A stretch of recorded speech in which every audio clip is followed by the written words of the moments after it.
Hello, hello, hello, hello. It's Sean Brady here in the studio of my minivan, my swagger wagon, and I'm here with a couple fabulous realtors, both Don Arling and Christina Swyers with EXP Realty, and we're talking about today our Prosperous Lunch Bunch, which meets once a month on a Thursday, and just getting to know people better, right?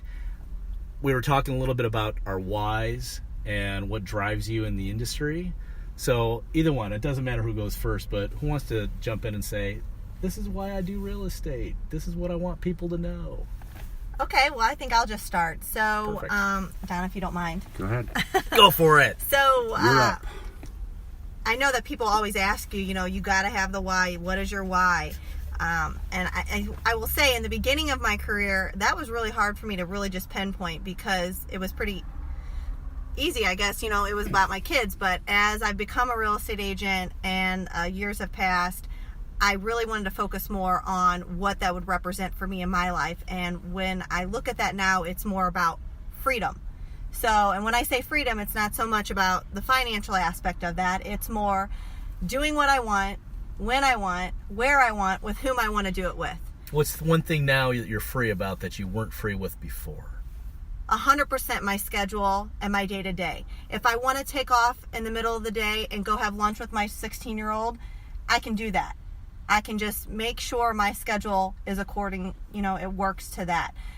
When I was a corporate recruiter, if I would have told my boss that, she probably would have looked at me like I had 10 heads. You can't do that. Right. Sorry. No can do. But it's just allowing me to have my schedule and work that to my benefit, right? So Yeah, that's awesome. That's what life is all about, That's is having cool. the freedom to do what you want. Don, how about you? I guess I can look back 28 years Wow. in real estate, and I don't think back then we were looking at our whys, but once we had my ex-wife and I, my daughter's mother. I have three beautiful daughters. Too. I have three beautiful daughters, 23, 21, and 14, and they've been my wife for 23 years. That's so awesome. I think if you don't cry, someone said this the other day in Mastermind, if you don't cry because of your why, then your why is not good enough. And my daughters make me cry. You can tear up in the swagger wagon. Yeah, we have lots of tissues. I'm good right now. promise You do have tissues, but I'm good right now. That's good. But in general, they bring tears to my eyes. So they are my why.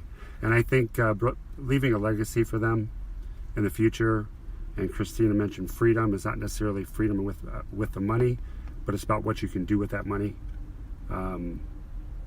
Whether it's charity, whether it's leaving a legacy and some financial freedom for your daughters, my daughters in particular, not yours necessarily. I don't have daughters. I only have two. So that is my why. That's great. Yeah, that's one thing I'll always underline is when we talk about freedom, immediately a lot of people think of financial freedom. And, I know when people are first getting into sales, it's like, oh, I can have freedom of my schedule, but freedom of money, financial freedom, I can get there faster. And that's important, absolutely. And it's not the underlying driving why. And I think you guys nailed it really well. So thank you for that. Oh, yeah, of course. I always like to ask this question as well, as some of the listeners know, is what are like a couple of things that you wish people knew in your industry, whether they be people coming newly into your industry or clients or customers? What do you wish they frickin' knew? Well, I think that from a real estate standpoint, the first thing that really comes to mind is to be open-minded and to embrace change. And I think that that's really hard because a lot of people, when they start off in real estate, they're really drinking the Kool-Aid and they're hitting the bottle hard, right? They have their blinders on and they're staying in their lane and they don't want anyone to, come and interrupt what they're doing. But sometimes you don't know what you don't know. So just keeping an open mind, I think, would be the first thing, and really change is okay. It's good. Yeah, and something I'll underline. Another thing that you said earlier was, you're probably a good example of yourself for that, right? Absolutely, 100%. I am a product of my environment for sure. Thanks to this guy right back here. But that would be Don. She's pointing at. Yes, right. Don Arling. So the second thing would definitely be timing. You know, having that understanding that the timing in your life is purposeful and there is a reason why you are where you are when you're there. Right. You know, and that old saying, you know, striking while the iron is hot. It could not ever be truer. Cool. I want to expand on that just a little bit. Sure.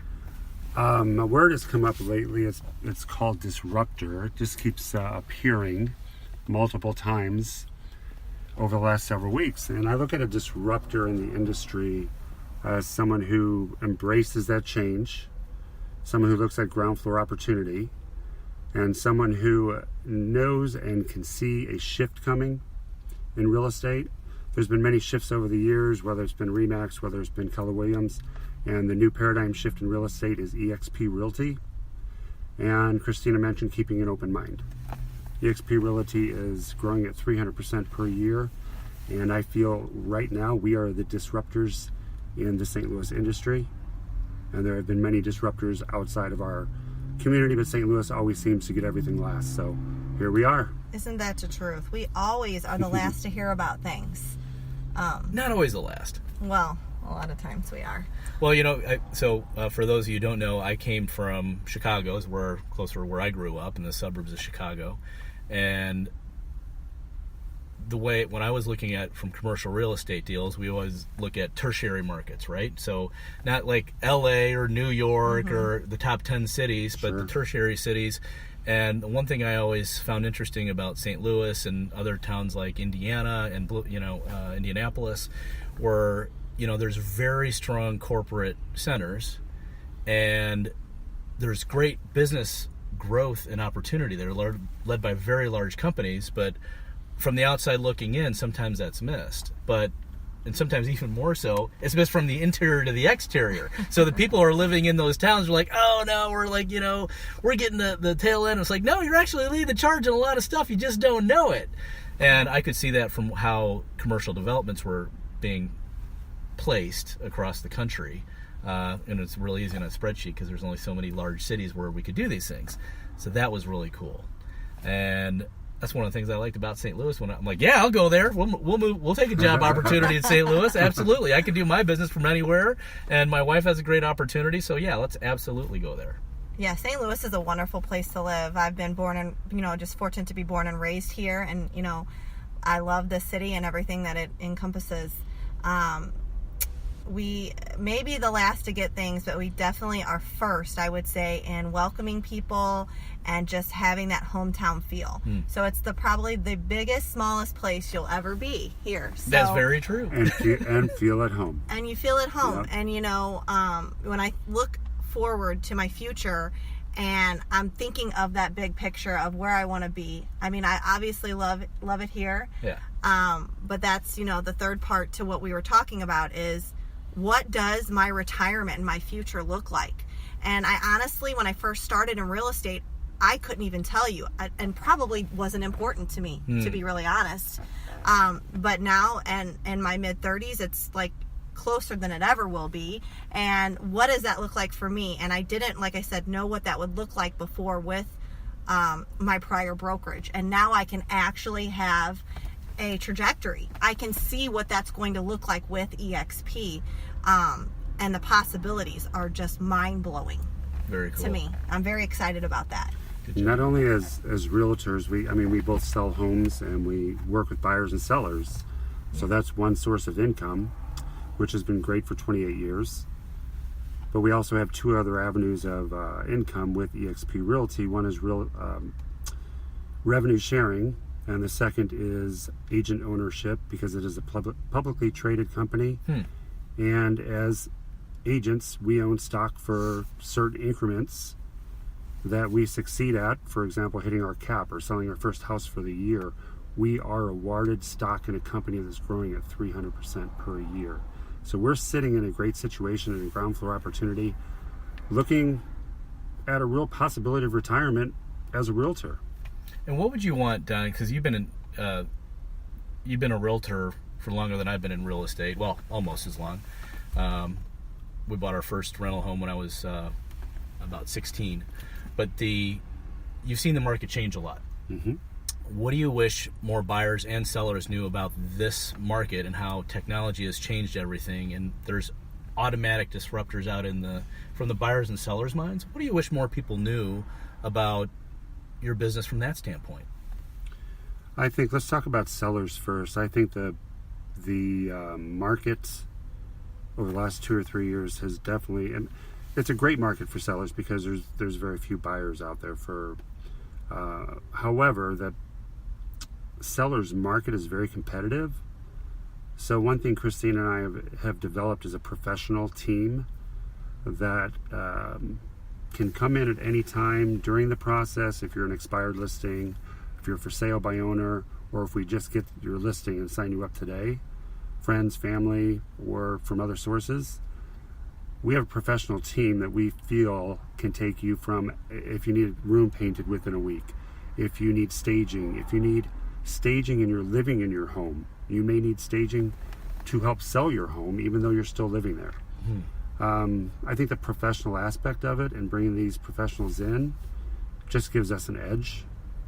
And I think the competitiveness with all of the listings and the staging and everything that's going on today, we're at the top of the game. So top of our game as well. And how about, that was for the sellers, how about for the buyers out there that are looking to work with people?